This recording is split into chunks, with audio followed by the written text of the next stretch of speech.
Hi, folks. Welcome to An Hour with Bob.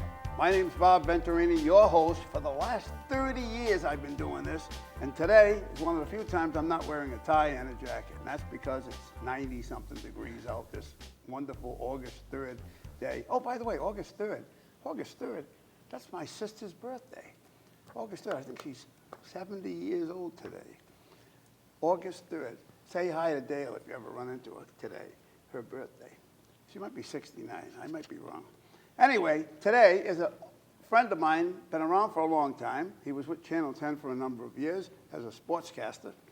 He's now gone on to bigger and better things, and he's going to talk about a few of them. He does some great, great projects. In fact, I was with him last weekend at Gianna Russo's event, and it was pretty damn cool. He was a cool guy. We ended up hanging out with him after the event. Gianna Russo was in The Godfather, and we'll talk about that a little bit, I think. And with me today, Joe Rocco. Nice to see you as always, Mr. Venturini. A pleasure. You know who else's birthday is today? Who? Tom Brady, 45. Did you send him a card? No, Tom Brady's birthday, same as my sister. 45. 45 years Just a few old. years younger than your sister. Yeah. Not many, though. Not many. What happened with that, speaking of Brady, Yeah. what happened with that thing, with Miami talking to him? Because they talked to him, they got fined $1.5 million. The owner, Stephen Ross, right, they try to get a little sneaky there and tried to get Brady to sign, and that's part of why, if you remember, he mysteriously not resigned, he retired, right, for a month and then came back. Well, it's a little complicated and you have to read the story. It's online, but apparently those in the know or think they're in the know, that was all part of a little maneuver. He was on the owner's yacht and they tried to sign him, and then it wasn't going to work out because the coach didn't want any part of it and he quit, and it got real messy, and then he went back to Tampa. But the theory is... he was going to sign with Miami. He wanted to. And then Ross got caught because he was tampering with a guy under contract to Tampa. So that's why he got fined the other day $1.5 million and a couple of draft picks. And the coach got somebody else got fined. The general manager got fined. I'm sure he did. $500,000, I think. Well, yeah, you can't be doing that. I mean, he got a little sneaky. Ross is not the smartest guy out there, apparently, and they caught him. Anyway, thanks again for coming and being a part and helping us out with Godfather 50 Years. That's the event Bob was just talking about that we did just a couple of weeks ago for the Rhode Island Italian-American Hall of Fame. We called it Godfather 50 Years. We brought in Gianni Russo, who played Carlo in The Godfather, and has a very rich and fascinating life. If you want to know more, just go to his website, giannirusso.com, or even better, buy his book. Hollywood Godfather, or his podcasts. He's done like 180 podcasts, Hollywood Godfather. This guy is amazing. I mean, his role in The Godfather is just a very small part of his life. But it was a big part of the movie. It gave him a career, and he aggressively, smartly worked hard to make the part in the movie. And he had a fairly prominent role in the movie. He maximized that opportunity to do what he's doing now and the various businesses he got into. But because of his relationship for decades with the mob, Frank Costello took him under his wing. In fact, he lives in Frank Costello's home in New York City on 61st Street. He was able to do a lot of different things. He's been shot 3 times, stabbed twice, thrown out a window, and run over. And that was all the good things. And he turns 80, God bless him, on December 12th, Frank Sinatra's birthday, coincidentally. And he was real close with Sinatra. Sinatra, a godfather to one of his kids. His first wife. 10 kids. Yes, 10 or 11, but who's counting? And how many wives? 4 or 5? No, only 3. And the first one was from Rhode Island. From Providence. Wow. Yes, from Providence. Went to Mount Pleasant High School, still alive, I'm told. Well, like lives in Las Diane. Vegas. Met the Mount Pleasant Diane. Right. Well, in the book, we're going to use her book. Her book, the name he used in the book, the last name is accurate. The first name he had to change it is Susan Casino. So that was his first wife. In fact, when he arrived in Providence on the 23rd day of the event, I said, "When was the last time you were here?" And he said, "To get married 50 years ago." He got married at the Biltmore. Wow. And which is The Graduate now. I told him that. He was disappointed to hear that. Yeah, I'm sure he was. But anyway, But yeah, that was a fun event. Again, another event for our Rhode Island Italian American Hall of Fame to raise money for scholarships, and you know the deal. We've been doing that for 35 years. Right. And it turned to be a very fun event. And he, as you noticed, he kept 230 people engaged with his stories for a good hour and a half. Yep. Now, all the videos helped because, we showed all those clips from the movie and a few other things, so that helped. But yeah, he's quite the character. He's doing a show Friday night at Saratoga, a couple of nights. He does his own show. He tours called An Evening with Gianni Russo. Actually, it's An Evening You Can't Refuse with Johnny Russo. Oh, that's cool. Of course, oh, right? Nice And he play. sings. I mean, you could tell. We closed out the show. We had him sing a cappella, of course, the Godfather theme, which has lyrics. Some people don't know that. You heard him sing. What did you think of his singing ability? Good. But I wish he would have had music to that. Well, we asked him if he wanted to do it with music, and which we could have easily done. Right. And he wanted to do it a cappella. A cappella, So, yeah. But yeah, he does a whole show, and so you never know. He's coming back for Rhode Island Comic Con in November. Right. If people want to meet him or get his autograph. But the book is phenomenal. The book is the stuff that this man did and that he was involved with is unbelievable. And how he never got, he said he was indicted like 23 times. He talked about it at the event, but never convicted, never spent a day in jail. Wow. So either he was innocent or had a great attorney. Yeah, probably. Yeah. Or both. Both, probably. Right. Because even innocent people have gone to jail. That can happen.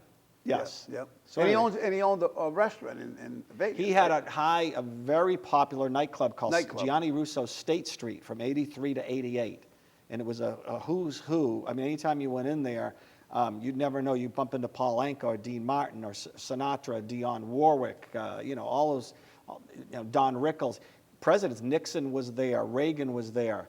It was a very high-end nightclub in Las Vegas that had a good 7-year run. He's done a lot of things. He almost had a hotel where the MGM Grand sits right now, came very close to the Gianni Russo's Renaissance Hotel. I never told you that again. You got a book. Read the book. Yeah. Very close to happening, and things happened. Wow. So, he was involved in so many different things, and had a very serious encounter with Pablo Escobar. I know. He talked about when that. in self-defense with dozens of witnesses, never got charged, wound up killing a guy in his club who happened to be in Las Vegas as a lieutenant for Escobar to do a big cocaine deal. And when you kill a lieutenant of Pablo Escobar, not that I would know, but common sense kind of tells you, you better lay low and you could be in trouble. Right. Under any circumstances. But he was he was at and Alpine confronted him. Country Club July 23rd, so he got away with it. He got away with it. So what are we doing now? So that's the rear view mirror. Yeah, you want to know what's ahead. Yeah, what's ahead for Joe Rocco? What keeps me busy? What gets me up in the morning? Yes. A lot of things. You're busy with a lot of things. Well, sometimes not playing enough golf this summer. That's a problem. Big problem. Yeah. Well, very excited for the grand finale after 22 years. Excuse me, before I forget. Yes. By the way, don't say who it was, but there was a special guest there that did a demonstration at your event. The inimitable Chef Frank Terranova. I just said don't. I just guessed. Oh, no. Well, I just guessed. Yeah, all right. It's just a wild guess. Yeah, Frank, he put on a good presentation.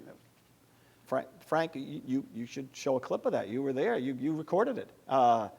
Frank cooked Clemenza's sauce, which we all enjoyed during dinner. He did a better job than Clemenza. That scene in The Godfather when Clemenza's cooking for the 20 guys and throwing stuff in. Yeah. Well, we got the professional version of that. Exactly. And I'm sure you tasted hopefully you got some pasta sauce that night. It was pretty good, don't you think? It was fabulous. Yeah. So the chef certainly knows what he's doing. Yeah. But anyway, the Rhode Island Reds. So, as you may remember, about 12 years ago, my company, RocJo Productions, we did a documentary called When the Reds Ruled the Roost, which Nesson and Channel 10 aired many times. Right. We were even fortunate enough to win the New England Sports Emmy for Best Sports Documentary in New England, which we were thrilled about. But that's one more thing I got to dust in my office. But that's okay. Keep the Emmys coming. They're fine. Yeah. Anyway, don't want to get a little cocky, but anyway. So I became involved with the Reds and the Reds Heritage Society. Great bunch of guys. I'm actually on the board of directors. And the final reunion after 22 years, because every summer, players, fans, people associated with the team come to Rhode Island from Canada, Pennsylvania, all around the country, LA, for this terrific reunion weekend. And it's happened most years at Goddard Park. This year, in good move because of the heat, air-conditioned roads on the Patuxent, Sunday, August 21st. Former players like Bobby LeDuc, Stan Baluk, Ross Brooks, they'll all be there. We're going to show clips from the documentary that hasn't aired in at least 10 years, which will be fun. In fact, I think you got one. We got to show a clip. We'll show a little bit about that. And the segment that we sent you is actually about the reunion as it aired back 12 years ago on NESN and on NBC 10. But it's just a fabulous. I mean, I don't know about you, but hockey players have the best stories. Absolutely. They're real guys. They're real guys. They're blood and guts guys. Exactly. And that was part of the motivation originally when I reached out to Buster Clegg many years ago, the former general manager of the Reds and the guy who started this Heritage Society. Kudos to Buster, because he and his people have done a fantastic job to do this documentary, to get those stories on tape, because none of us are getting any younger. And in fact, a number of people that are in the documentary have now passed on. Really? So, but think about it, Bob. 100 years from now, people can watch this. You know, if they have a DVD. Right. And you know, we sold over 1,000 DVDs at all different. Cellos was a big place that sold a lot of DVDs. So people, if they have a DVD, can 100 years from now, what was the Reds Heritage Society and the Rhode Island Reds all about, and pop that in. Think about that. Think about if you could pop in a tape or a DVD of something that took place back in 1922. Right. How cool that would be. Exactly. Right. Exactly. And because it's on a disc, it's always going to look crystal clear and sharp. You know, it's not going to ever get green. Not like tape. Unlike tape or film. As you know, that's right. Do you know that there was a club on East Avenue in Pawtucket? Yeah. Many of the hockey players back in the day used to hang out there.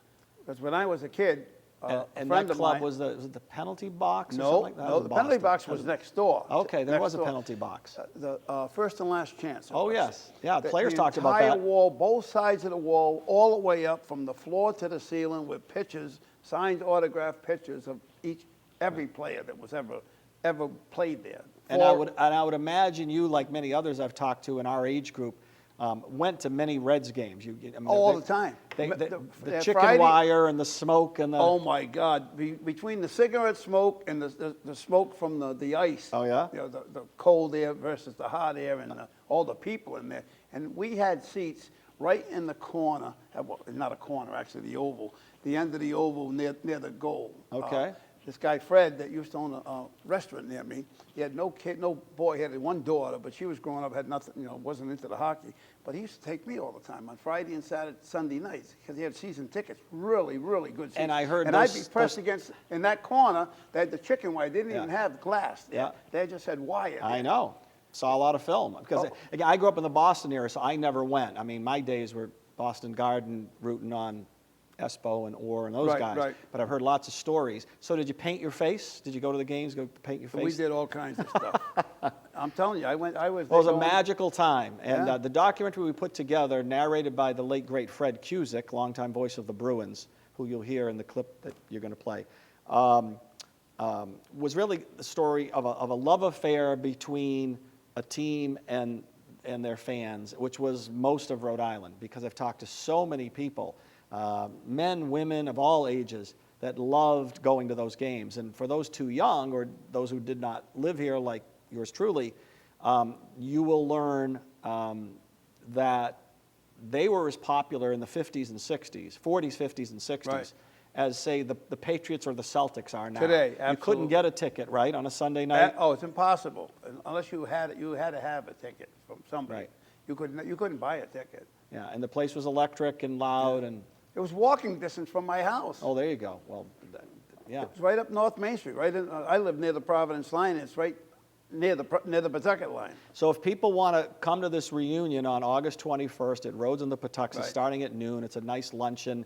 They're going to hand out some awards, which they always do, to different people. We're going to do a segment, kind of what I just did with Gianni Russo. We're going to bring up the former Reds players, the guys I just mentioned, and we're going to show different clips, including the one you have. In action? Of them in action, and right from the documentary When the Reds Rule the Roost, again, because lots of people haven't seen it in 12 years or at all in some cases. So the documentary plus clips from each of these individual players? We're going to cut it. We're not going to show the whole documentary. We're going to show 3-minute, 2-minute segments from the documentary, which will weave through the conversation we're going to have up on stage with the players. So it'll really be a nice way to ride into the sunset for the Reds Heritage Society. Now the Heritage Society is not going anywhere. It's still alive and thriving and active, and there's some terrific people involved.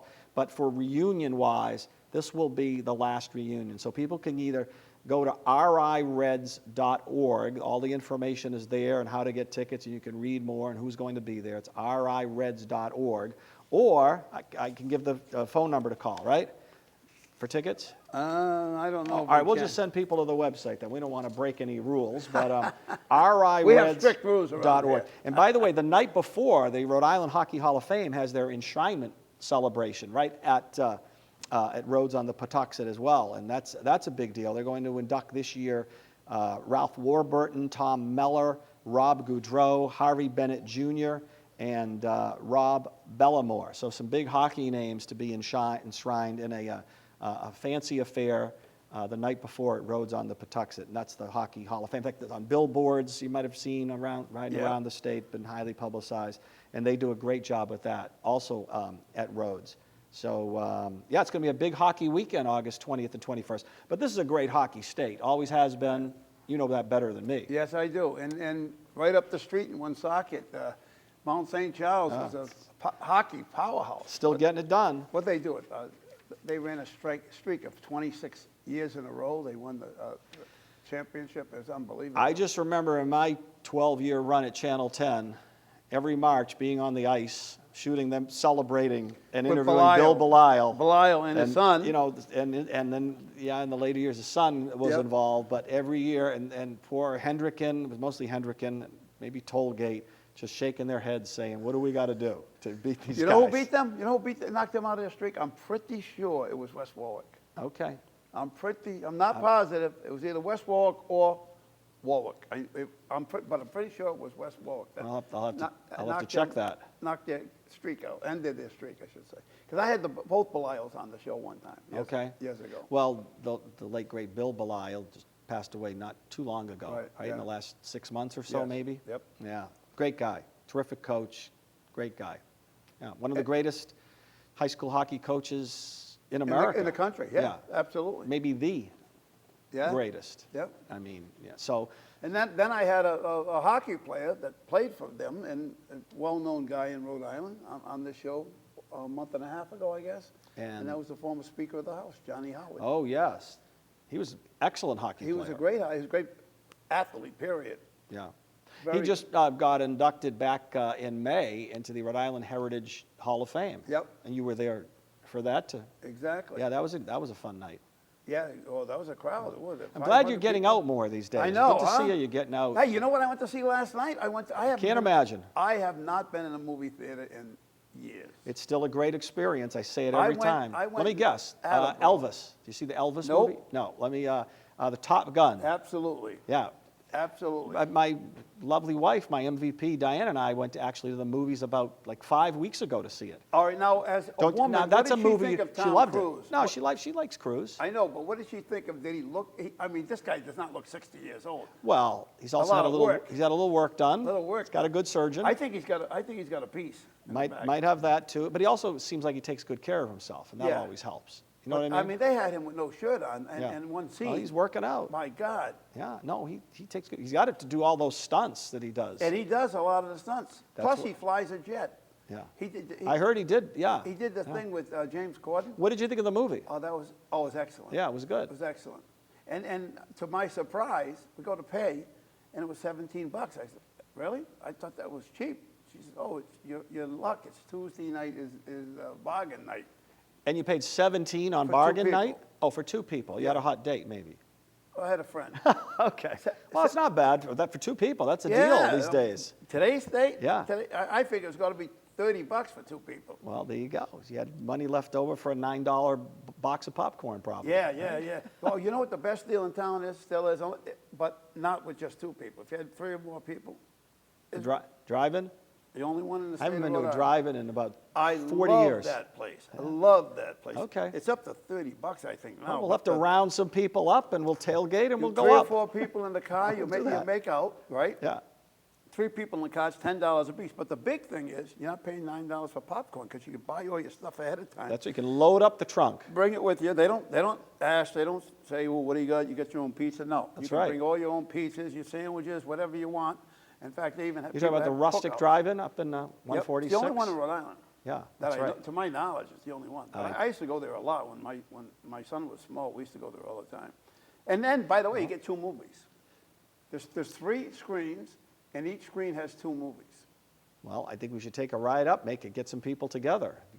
Your people call my people, and we'll get a group together, and we'll party at the rustic Do you remember drive-in the some day night. when That'll they be a used to- big night. Remember when they used to charge by person, and we Yeah, hide them in the you'd trunk? hide people, yeah. Throw them in the trunk? Right. Then I think they figured out, better start charging by car, because the guy's got 9 people in the trunk. Yeah. Especially the old cars, the bigger cars. Right, A 64 Chevrolet, you could fit 8 people in the trunk. Or a big caddy. I suppose you could. Oh, yeah, those were big. Those trunks were huge. How about that clip? Do we have that clip on the from the Reds Rule the Roost on the reunion? People can see what we're talking about instead Oh, of yeah, hearing me we're blabber. going to show that. We're going to show that clip. Well, you want to show it now? That's how it aired, yeah, back in about 11, 12 years ago, yeah. Your show, you're calling the shots. Go ahead. All right, I think we got that clip. Diane, you want to show that clip? Serge Boudreau. It should be no surprise that this Rhode Island hockey love affair continues today. The Reds played their last game in a mostly empty Providence Civic Center 32 years ago. The auditorium was turned down in '89, yet thousands still speak fondly of their days rooting for the Reds. Nearly 700 belong to the Rhode Island Reds Heritage Society, and every summer dozens of former Reds greats come from throughout North America to a sold-out reunion. There's an amazing thing. I mean, here, I just found out Bill Schmidt's 89 years old. Johnny Barrett's 82 years old. And these guys are coming to reunions and rubbing elbows with the young people and just having a great time. I mean, I think that's kind of unique. The last time I played for the Reds is 35, 38 years ago. And still some people go, Bobby LeDuc, I used to see you play. It's just, it's mind-boggling how some people just remember.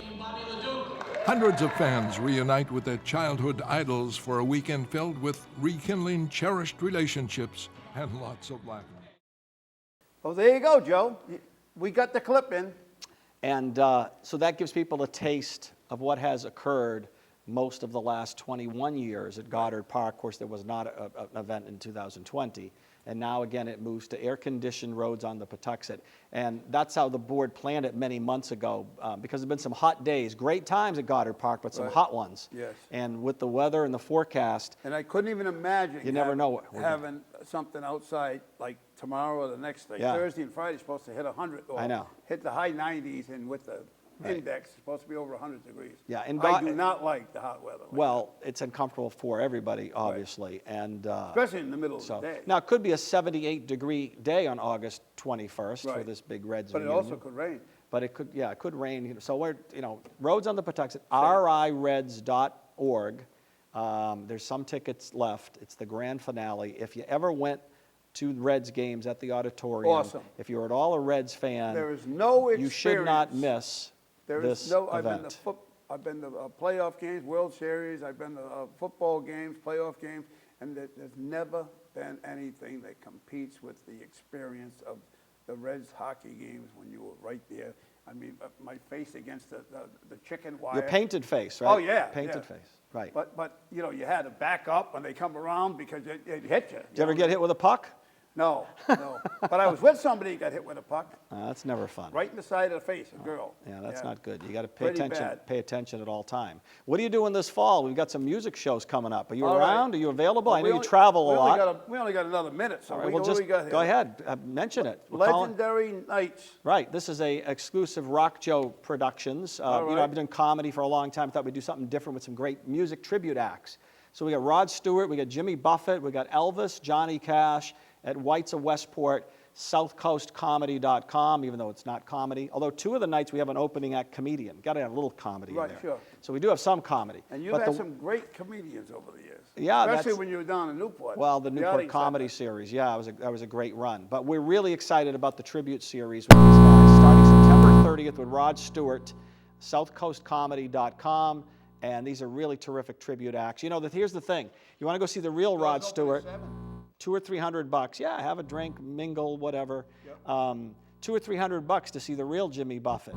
Elvis is not available. He's not touring anymore. No, he's not around. But I'm saying, but our shows, I'm not going to mention the price, but it's much, much less to see these tribute acts. Obviously not the real thing, but amazingly close. Yes. These groups, it's Rod fascinating. Stewart, yes, very good. Amazingly close. Well, thanks for stopping by, Joe. No, Once thank you. again, See you at the Reds reunion, August 21st. Don't forget. Rhode-IslandReds.org. Hi, folks. We're back on an hour with Bob. And even though Joe Rocco messed it up on me, I was going to lead in with this. I had a special guest tonight, and I didn't want him to say it. What does he do? I said, don't mention the name. What does he do? He says the name.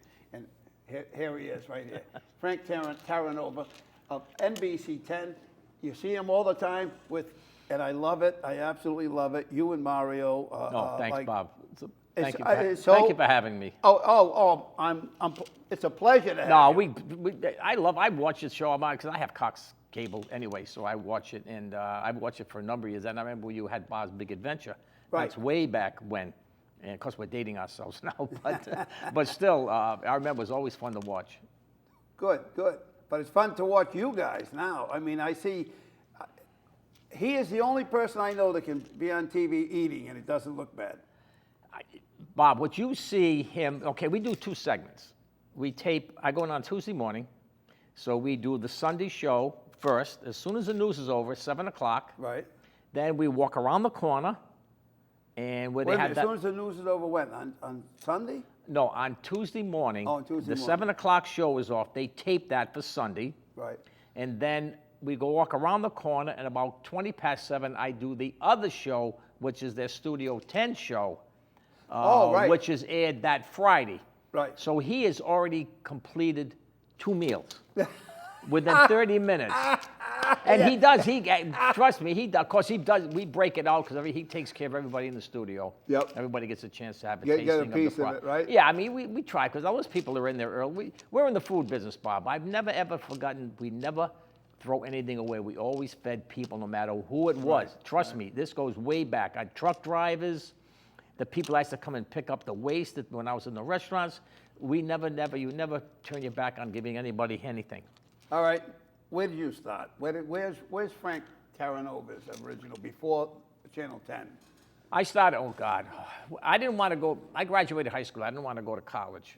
So my father stuck Now, where me. was this? Where'd you East grow up? Providence. Oh, Right here. so Actually, you if you are. walk across the street, you go through the Kent Heights area, at the water tower. Yeah? Is it still there? I think so. We climbed down when we were kids, but don't tell the local police. But that's fine. That's the statute of limitations are over. I'm clean. So wait a minute, you got an Italian in East Providence. Right. Did you have to have a special permit? Had to or get a something? permit. I Wow, actually, I grew up Then with you a- missed north and you went east. right? Exactly. But so what happened? So my father stuck me in Twin Oaks. I was a dishwasher. Wow. And he thought he's gonna work his tail off in the summer, sweat, but I liked it. Not washing dishes. And then I worked from there. It just perpetuated. And then from there I went to, I was executive chef. Rhode Island School of Design had a culinary school. Right. It was really a good program. Right. So I worked there for 10 years. Then I left there. Then I went to the Turk's Head Club. Oh, wow. For a short stint. Yeah. That was a nice operation. That was in the Turk's Head building. Exactly. Then I went from there. I I had my own. used to work for Aetna, right across in the hospital trust. Well, I worked in the Superman Right. building for a few years, Yep. and then when they opened up the hospital trust tower, which became the Fleet Center Yep. years later, that's the flat building. That was a night. That was a sad. I don't know what happened. They had probably 400 members, and the place was Oh, rocking. yeah. I left, and the place. I don't know what happened. It just collapsed, and with all these members, they had to be a politician, a lawyer, a doctor. Right. It was A all judge. a judge. It was all high profile. It was like Yeah. the university club. Right. Down there. Or right here, right here in the TK Club. Exactly, the in TK. Pawtucket. I remember the TK Club. I had a couple of students that worked at the TK Club. They were when they were coming to Rhode Island School of Design. So I left there, and then I went to Johnson & Wales in 1990, Okay. and I had my own business for 10 years in between that, a catering business, F&L International. We did really well, but I kind of picked my fights to do. Right. So I went to Johnson & Wales, and from there, it just perpetuated because Barbara Morse came in, and Channel 10 got the idea, well, let's do something for the Super Bowl. So they came in, and there was like 3 or 4 of us, and each instructor, we did something for Super Bowl food. Right. That's how it started. Okay. So then, You remember what you cooked? oh God, 29, let's see, Bob, I don't even know what happened for breakfast this morning. This happened in 1997. This happened in 97.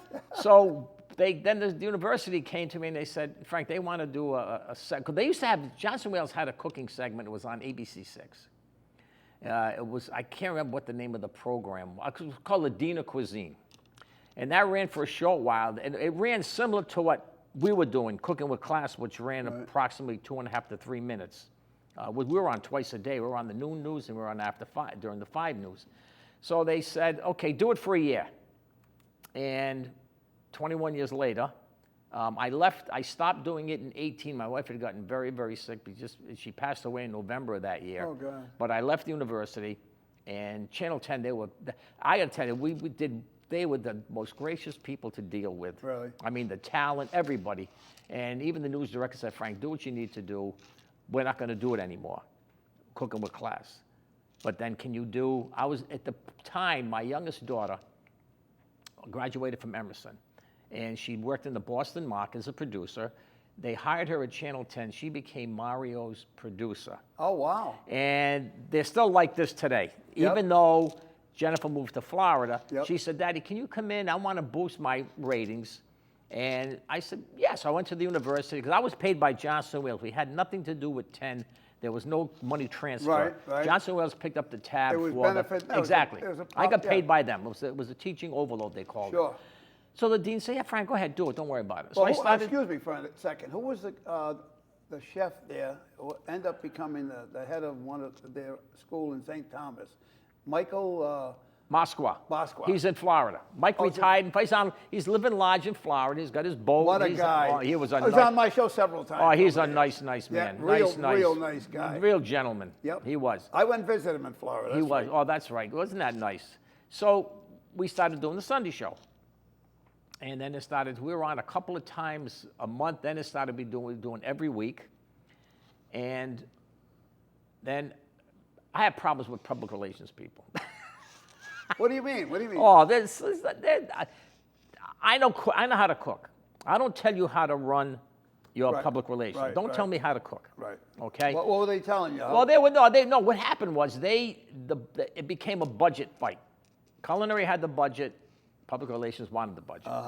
So they took the budget, and this was in around 16 or 17, maybe. But this is now Channel 10 is paying the freight. No. Channel 10 doesn't pay anything. No? No. It was Johnson & Wales picked up the tab. It was good PR for the school. Sure. So what happened was public relations took the budget over, and then I get an email, we're not going to pay you to do the Sunday show anymore. So I said to myself, they probably want it for themselves because they messed up the whole. We had a wonderful program. They messed it up. But anyway, so I get online, and the name of the show was Cooking with Class, Right. which was named by the early public relations department, which they were very nice people that worked there. Yep. It was called Cooking with Class because it's a school, and they call it class. So I go on, I'm trying to say, because then Media General owned the name, and then they let it drop, so now the name is gone. Nobody owns the name anymore. So I'm looking, I'm saying, what am I going to do? So I went online, I'm looking at all these combinations, and Google. Google teach you everything. Yeah. I mean, Google will tell you how to do brain surgery. I mean, it's unbelievable. So Funny you say that. I was on it this morning looking at something. it is. So I went out, I typed up a name, and I said, A Class of Cooking. So that's my company. So I got an LLC in less than 24 hours. I sent the state my credit card. They paid the LLC. So now that's what I've been doing. So if you say a class of cooking with a class, it sounds identically the same. So we started doing it, and then I started with Mario, and then Jen left, and Mario said, Frank, you're going to still do it? I said, yes, I'll do it, because I paid for it, it was piddly money, actually, Bob, because he was so good to my kid. Right. And my kid started there, and he was very calming, and, Oh, he is. He Mario- is. oh, And Mario's Jennifer a was great like guy. a bunch. He's a- She's still high strung today. Yeah. And he was and they're very, very close, so I did it because he was good to my kid. And so now it's really crazy. I mean, it's like, but we have more fun, and of course he got me twice with the April Fools. Oh, did he? Yeah. He got me the first time was over a year ago. April Fools fell on a Sunday. We used to do the show live. He got me as April Fools, and I'm going, we ate a piece of cake, and he's trying to spit it out in his hand. And I'm going, what's the matter? And I looked, I froze. And he said, no, I'm only kidding. So he did it again, which was this past April. Right. Because it was a Friday show, Studio 10. He said, he bit into a chocolate, it was a brownie with chunks of chocolate. Oh, my tooth. Oh, no. You know what my reaction was? Bob, I didn't, what the blank is your problem? No way. All right, on camera. You swore? Well, yeah, of course. He got the biggest kick out of it. I went, Jesus Christ. He got the biggest kick out. They bleeped it. They just beep, beep, beep. Yeah, but they see them out. You can see. But you couldn't see what I was saying. No? No, they got the biggest kick, and I'm still living it down to no matter where I go, didn't you people have anything to do that day? You just remembered that? Yeah. So that's how that whole thing evolved, doing it. And it's a lot of fun. We have a lot of fun doing it. I did a special one this week because Rosie called me. Maria's on vacation. So she says, Frank, this Monday is National Raspberry Cream Pie Day. Oh. So I went and I got the product. Actually, Dave sponsors the Dave's Market? Dave's Market sponsors the Studio 10 segment. Yeah, So I they always give me. wanted them on my show. So I they never give got me. them on They're my very show. nice to work with. They give me. They give me the credit cards, and I go down. And I just pay down the food.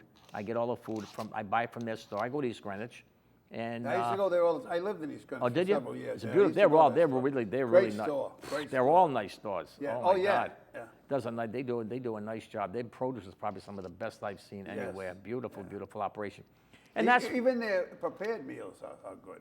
that is crazy. That is a crazy. The one in East As a Greenwich. single guy, I used to go in there all the time and just get, an order just for me. Well, you haven't seen anything yet. It's going to get progressively crazy. It's going to be coming more and more. There are more companies now are coming in with more stores are coming in with more prepared foods. Really? Whole Foods had prepared foods. COVID came in. They removed the tables where you could eat in the store. Right. And they put the refrigeration so people could do their takeout orders. They were storing it there. People would Right. call up and they would have to run around the store picking up the food. Those have been moved away, and they've got the tables are back in. Now they do breakfast. So I've gone to Whole Foods at like 8:30 in the morning to get something, and they got eggs, bacon, home. They got all that stuff out there. Really? People I've go never in. been I was in Whole Foods the other day, but not in the morning. This is the one in Garden City. I go to and- one in Providence. Okay, and I don't know about Providence, must do it, but they had breakfast, and people go in because a couple of people from the studio. when Hot the breakfast. So hot breakfast, yeah. What's in the chafing dishes? I mean, in the steam table, eggs, bacon, Right. sausage, home and fries, you put your own thing together. and take it. And when you go to the register, you weigh it. Right. Everything's by weight, and so they got back into it again. So a lot of them are getting back into the. I don't know. Breakfast is tricky. Because how long can you keep eggs Right, and waffles and right. pancakes? Before they'll dry out. That's a tough idea. You look at them, they dry up.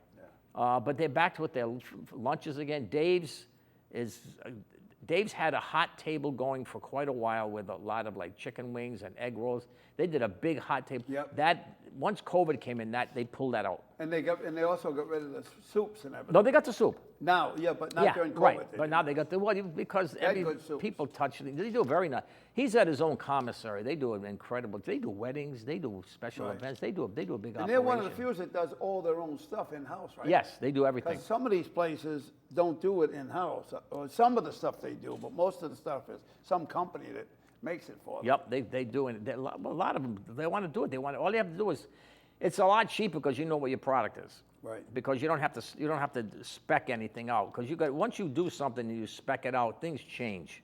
Now you see that with food products. A lot of I try to move as much local food as I can move, as far as cheeses, dairy, breads, produce. I try to move meats, things like that. Whenever I do a segment, I'll always mention, and 10 is really good. They'll let me mention that I got this from this one, I got this from that one, because people like it. We're going to be doing something with white peaches, and I'm going to go to now. The peaches are out, so I go to all these farms and I check and make sure. Now I'm going to do something with tomatoes, because this year, tomatoes. Talking to the farmers, the tomatoes are absolutely off the hook. I got 4 different varieties. But of tomatoes, and they're all now, aren't they delicious? unbelievable. And now you're doing it as a home person. You Right. imagine what these people are doing in Right. the farms? Yeah. They said the tomatoes are out of this world. I go to Al's up on Situate Avenue. He's got a big plate, and I was talking to his daughter works. it begins with a C. The Al's, last name. I don't know his first, Al's Greenhouse. And then Vinny Confrita's up. He's up at That's the what I'm next thinking one. of, Confrita. Into it, they go there, and even the people I work with said the tomatoes are off the wall. I mean, Yeah. the taste, they're very, very sweet. Yeah, very meaty. Yeah, dude, I grew some wacky ones. Really? I like all wacky. So I grew Some of them look like pears. Right. the lemon cucumbers. They're as big as a lemon. Yeah. About half the size of, about 2/3 the size of a big lemon, and they look like a lemon. And you cut them. I grew That's a lemon. cucumber. Yeah, I do, because I like wacky stuff. I did it when I was at the university. I grew cucumbers. I grew white cucumbers. How about white eggplant? You got the white egg. I grew it. I grew it this year. It's just a strain. It's the weirdest thing. But people like to see something different. Right, And a right. lot. You go into the markets, and I see a lot of and I go to the old timers. I say they're not going to budge. It's going to be the eggplant this big, the zucchini squash as long as this table. I don't know how they eat it. It's so big. But I mean, we're lucky. We live in Rhode Island because we're such a small state. We're such close proximity to all of these food venues. Right. You know, I don't like to drive, but I do go. My hangout is Costco, and I go to the one. What, Costco? I go to the one. You been to Costco? No. Oh, that is like the. Better than BJ's, right? Yeah, I go to the one in Connecticut. It takes me. Well, that's why, because there's none in Rhode Island. No, it takes me 40 minutes from my house. I live in Cranston. And the membership, right? What does it cost Yeah. you? $50 a year or something? $60, and then you get another membership for somebody in your family. Oh, really? So I gave my daughter lives in Florida, and I gave her the membership too. So now she goes to the one like 20 minutes from her house. There's one in Winter Garden, Florida. So she goes there. But like I said, and I joke about I don't like to drive that much, but I live in Western Cranston. Up Situate Avenue, there's 3 farms. There's an organic farm, there's Judges, and there's Al Judges, and there's Confrita. Then if you shoot over to the Pike, Yep. there's a whole bunch. There's What another you're Pez's talking over about- there. You're talking about Plainfield Pike. Yeah, Plainfield, you got Pez's. Route 14. Yes, you got Pez's, you got Salisbury. We're within 5 minutes of my house, I can hit all these joints. If you live in some other cities, you're going to have to drive someplace. When I was working for the lieutenant governor, Dan McKee was now Yep. the governor, we went to farms around the state. Yep. And having lived in the state all my life and have done a lot of traveling, I didn't realize how many farms Loaded. there are in the And state you go of out to Rhode Island. Cumberland, there's a ton. What do you got? Adams, Phantom Phantom out Farms, there? Adam Farms. Yes. There's Then and Lincoln. Situate, look what Sit- they've got in Situate. Bardens, you've got, I can't even remember all of them. You that are know, out there. down in Coventry, there's a farm there that's connected with Ocean Spray. You're kidding. 2,800 acres of cranberries. Now, you know what a lot of restaurants are doing now, especially a couple down in South County? They have a thing on their phone that they can GPS where the fishing boats are. They have these day boats go out. Wow. And they can see exactly what they're catching. and then that's how they design their menu. Right. And they'll design their menu on what, if they're catching bluefish, maybe they'll do something with, if they're getting black sea bass, maybe they'll do something with sea bass. And then they order it right from their phone, and Right. that's how they design the menu. Then they go down and they get, that's how, I went to Farm Fresh, Rhode Island this year for the first time in like a year. The place is nuts. The one Really? over on Sims Avenue, Bob, you got to see it. It's incredible. Now, Sims Avenue, is that in Cranston? No, that's in Providence. Sims Avenue. I Yeah, know- that's over I in the know old, where what they it is. call the Steel Yard area. It's off Harris Avenue. Oh, by Valley Street. Yes. You go down, they got this gorgeous, gorgeous building, and it's anchored by New Harvest Coffee is at one end. Right. And then the other end is one of the chefs I work with. He owns Anchor Toffee. And in between, there's all of these boutique store, food places. There's Wright's Farm just opened up an ice cream place in there. Oh my God, I love. Yeah, oh, look at that. I They love their opened up Boston in cream there. pie. And their ice cream is incredible. I know. And then what they did was they have all of these different farms that are in there, and it is wall-to-wall people. Really? And in the wintertime, it's very busy. In the summertime, it's off the hook because now you're getting in all of the produce is coming in. Right. Then you got the farmer's market. You got Hope Street. You've got the one over here in Pawtucket. Right near me in Right. Pawtucket. Then you've got Blackstone Boulevard, right. the one on Main Street, right near my house. Then you got the Armory. Then you got the one in Apponaug. They're popping up everywhere. Right. Yeah. Because people are getting smarter and smarter. They want more fresh products, and of course And they want less pesticides. that's the whole thing. But in the wintertime, you gotta do what you have to do because people like tomatoes. Well, you can't touch a tomato in November, December, January, February, March.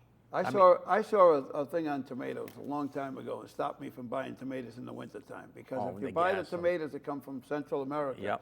they put them in vats of dye. They're green tomatoes. Yep. Because it takes so long to get them up here, shipping and whatever else, so they last longer. They grab the green when they're still green, and they put them Yep. in vats of dye, and the dye turns them red. Well, they use ethylene. They use an ethylene gas. They used to put them in a room Right, and right. lock the doors, and they would pump ethylene gas. That's how they'd make bananas yellow. Right. Bananas are green, but they can't ship. Just like pineapples. My kid makes a joke. My kid moved to Florida. She got a beautiful home. She has 10 pineapple plants growing. They get pineapples a couple of times a year. Really? Right? Yeah. So Big pineapple? yeah, regular full pineapples. Wow. And because you can't get a decent pineapple. The pineapples we get today come from Costa Rica. I'm not picking on Costa Rica, but Right. they're green. You pick up a pineapple, Right. all you do is put the bottom to your nose, and if it smells like pineapple, buy it. The chances are you buy them, they're green, you cut them, they're like eating an apple. They're crunchy, they don't have much taste at all. Oh. She picks it, Daddy, she says, even my granddaughter's 7 years old, she said, Mia eats them like they're going out of style. Really? They're yellow. Yep. I was in Hawaii. They used to ship them from Hawaii, but the cost price of shipping them from Hawaii to the mainland in the Well, U.S. it's 3,000 miles just to get them to California. Right, and Costa Rica's cheaper Right. to Right. ship them over. Right. But I started on Facebook about 2 years ago. So I'm capped. They only let you have 5,000 people. Right. So I started posting the picture. All I have are food shots. And I started posting the recipe. Then people started asking me, I got about 500 recipes on my page. And people said, I'm a diabetic, I'm a vegan, I'm a vegetarian. I can't have sodium, I can't eat onions, I can't. So you adjusted. Well, we have 10,000 recipes for all the shows that we did when we did Cooking with Clouds. All I do is I go through, I have the flash sticks, I go through them, and all I'll do is I'll do cut and paste, because that's what we did. We did like diabetes, diabetics, we did a whole bunch of things. Right, right. And we done the Super Bowls. We did some real whacked out stuff for the Super Bowl. What's your favorite thing to make for a Super Bowl? Oh, Bob, I was a corporate chef for a company from Oklahoma. They make commercial smokers. I'm a smoke master. I love to smoke foods. So I learned about barbecue. 10 years I was with them. I traveled all over the country when they Wow. had a food show. But I lived in Rhode Island. I mean, it wasn't like every day, like maybe 2 or 3 times a year. So we went out, and they took me out to the American Royal Open. We competed, which is in Kansas City. 450 barbecue teams. And that's compete. big time out there. That's big time. They take that stuff serious, Bob. They don't Oh, screw around. yeah, that's what I mean. Yeah. So they made a barbecued bologna. So I said, all right, So I said, so John, he said, Frank, you got to try it. We've done it at this one. So he explained, listen to this. I go and get a bologna. I had to go to BJ's, a whole bologna, right. a whole 10-pound bologna. Right. You cut the ends off, Right. and then I took a PVC pipe and I bored a hole 2/3 of the way through and then pulled it out, and then the center came out. So now Right. it looked like a big donut. So it's, yeah. And I put it in a food processor with scallions, cheese, jalapenos. Wait a minute, you took the plastic off, of course. Yeah. and I stuck it back into the hole. I put all the filling back into the hole. Right. And then I put a piece at the end to cap it. Then I made marks on it like it's like a ham. Right. And I baked it in the oven. And I took it out, and the people calling up, they were going crazy. They go, what the heck is he making? But I mean, you got to have it was rich. So now I was just going to say, it must have been real tasty. Gene Valicenti called me. I'm coming home from work one night. Frank, what are you doing? Nothing. Say, hey, you got a bologna? Yeah, Gene, I got it in the back. I got it in the trunk. It's what I keep with a spare tire. What do you mean, I'm going to carry a bologna with me. I was afraid you were going to say yes. So I went down. So we actually went in and we explained it on air what it was. People scared because in barbecue, in Oklahoma, all these barbecue states, they eat what they call ring bologna. It looks like it's as big as a little bit bigger than a kielbasa. And it's Right. like a ring. Right. And it's tied together at the end, and they do that on the barbecue. Yep. And they do actually big, thick bologna slices. And they do them like a half-inch thick, and they barbecue them they smoke them. And it's like, and you can feel your arteries hardening with all the God, sodium. Yeah. Yeah, but Bob, it's good. It tastes good, though. Well, once in a great while. I mean, I haven't had it in years since I was out in Oklahoma. Well, you make me think of fried bologna. Oh, remember? As a kid. Bob, don't laugh. I went to the market, and I'm going, what do I want? Because I have eggs every morning. Yep. I go to the gym at 5 a.m. I come home at 6. And then I always make, I like the classic French rolled omelet. I love that. French rolled It's the omelet. French rolled omelet, which is very yellow, no color, and it's just cooked with a little bit of butter. But every so often I'll go nuts, and I'll buy a half a pound of bologna. And Really? I'll pan fry, but I'll have the guy cut it. Thick? I have it cut it probably almost a 1/4 inch thick. Yeah. About 5 slices. Because if I'm going to eat it, I'm probably going to go get some when I leave here. Then you cook it with, I use this, and I'm really going to go to hell because I'm using a little bit of bacon. Oh, well, you Just a and little. Mario with the bacon. Yeah, I'm going to pull it. I'm pulling my bacon Saturday. I went out to Costco and I bought about 11-pound pork belly. I make my own bacon. I make all my, everything I do all that stuff. No wonder he likes it so much. So I'm curing it now. It takes about 8 days to cure. So Saturday it's going to be ready, and Friday it's going to be ready. I'll take it out and I dry it overnight in the refrigerator. Then I smoke it Saturday morning, Yep. and then I'll bring him some. I went and even bought a slicer, just a slice bacon. So I'll bring him some bacon. He'll be happy as a clam. He loves it. Oh, he eats man. so much bacon. that kid. Bacon. That's all he talks Yep. about is bacon. I sent him a pound for a gift. I don't know if it was for Christmas or his Oh, birthday. did you one really? time. Yeah, he's just the nicest person you could ever work with. He's just, been on the show a few times. He is. He's a gentleman. He lets me do anything I want. Yeah. He doesn't quit. No, he doesn't. He said, Frank, make it, because normally they would say, can you make this? Can you make this? Right. I said, Mario, what do you want? Frank, do what you want. Do what you want. So what I do is the Sunday show, the one that's airs Sunday, the brunch, I try to do a brunch Now, item. what time's that air on Sunday? It's on the news. It's on at generally 7:15, 8:15, Right. and 10:15, because they have the break at 8 o'clock for the Today Show. Right. And then they come on at 9 o'clock. So generally about 45, the segment's on. And we get about 2.5 minutes. Now, we did the cooking with class. We used to get 3 to 3:15. And that was for lunch and for dinner. Yeah. Another news director came in, and they decided they wanted more mayhem. So they cut me, are you ready for this one? They cut me down to 1:30. Cut it out. You know how It's I like had a commercial. I had to rearrange the recipes that you just, because, And what do you go do like this? Just we try to say something about, that people really don't know. Right. We try to give them some kind of a little education. That's what it is. Because a lot of people don't know there are certain things that, we try to make their life easy. Right. Especially by buying something. You know, and the segment that we do, I've competed in culinary Olympics. I've done food show competitions. I'm not there to go bling bling crazy with a plate. Right. I don't want to intimidate people. I want people to go and make the Like product. you say, make it easy. I can make it look a little nice, but I don't go crazy. If I want to go crazy and really load it up and make it look really cutesy, they're not going to look at it. They're going to run. So that's And why. they're certainly not going to make it because they're going to take too long. And we try to keep it so it's cost effective.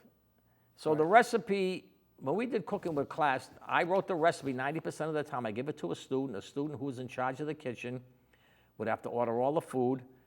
And then we would make the recipe. We'd make the recipe, then if there was something that we didn't like during the preparation, we'd make the adjustment. Maybe too much salt, maybe need more sugar, maybe less sugar. Right. So every one of our recipes hit the site, and we never had an issue. Even They were already tested. The Sunday show, technically, I'll make it. I'll make it at home, and then I'll take it to the studio and finish, and then I taste it. If I think that maybe I should do this, then I'll just make an adjustment on paper, Right. and then I'll send Mario with the picture along with the recipe so they can post them. But you want to do something every year at the university. We had to do at the end of the year. You had to do what accomplishments did you do at the university? And that's all businesses do that. Right. So I went and I talked to then Mia De Benedetto was the webmaster. Then she retired. Yep. At Channel 10. So I said, can you do me a favor? Can you give me I need some numbers of just how many recipe hits we get on Cooking with Class on the website. Yep. You're not going to believe this. The highest number we ever got was 160,000+ recipe hits in a year. Wow. Now they're happy as a clam because people are hitting their website. web page, That's right. and then they're Looking shooting for you. Yeah, but they're looking for the recipe. So if they don't like the recipe or something, then they'll turn around and they'll look at the web page, and that's what because that generates. Right. That's their cash flow. So, but it's been a lot of fun. I toyed with the fact, but I have a lot of fun doing it. I mean, 1 day a week, 2 days a week. Actually, one day I do 2 shows. Right. When I tape, when Mario goes on vacation, I have to do 2 days, 4 shows. Now I'm going down to Florida at the end of the month, so I'll see Mario a week, and I'll come in on a Monday, Tuesday. I'll shoot 4 segments, and then I'll take off and go. For a week. Yeah, I'm gonna go down for about a week. Going in August, going to Florida in August. That's my like, God. That's like going to the Antarctic. Yeah, in Well, December. Yeah, I go see that's my granddaughter, my Right, son-in-law, my daughter. I have my other daughter, my other granddaughter up here. What are you gonna do? Well, maybe you'll get some pineapples. Oh, she's got, Daddy, I got 2. We're gonna pick 2 tomorrow. Good. Yeah. They grow, that's but yet there are things up here, there are things down here that they can't grow. I got like a 3rd generation peony plants that came from Italy to my grandfather, to my father, to me. Wow. They break them off in the fall. And I got 3 beautiful ones in my house. I said, Jennifer, I can't. You look on Google. Google says, no way. It has to be, the plants have to be, the roots have to be buried in the frost during the winter. Right. They have to be in the ground. And they don't have any frost No, in they don't have Florida. any frost in Florida. They love that heat, Bob. I don't know. I can't take it. I hate the heat. Hey, you just spent a half an hour with Oh, Bob. I'm sorry. Yeah. How's that? But I'll tell you, this is great. I've never been here, but I've seen it before. I finally had a chance to come in. They let me cross over the bridge to come to East Providence. I thought I'd be banned. The statute of limitations are Because you over. left them, yeah. But no, it was nice. So it was great. I'm glad I came here. This is great so much. And then of course seeing Joe, Yes. Rocco, the first, nice. It's a nice. You get a chance to meet. Rhode Island is. We have some really nice people. I don't know what We do. I don't know what people say that you get on the highway, everybody flips out for some reason. Right. But we do have really. I go to them. I've never, ever have gone to the store that anybody's ever given me anything. Okay. I guess we're done, huh? Well, folks, thank you for spending an hour with Bob, and thank Chef Frank Terranova.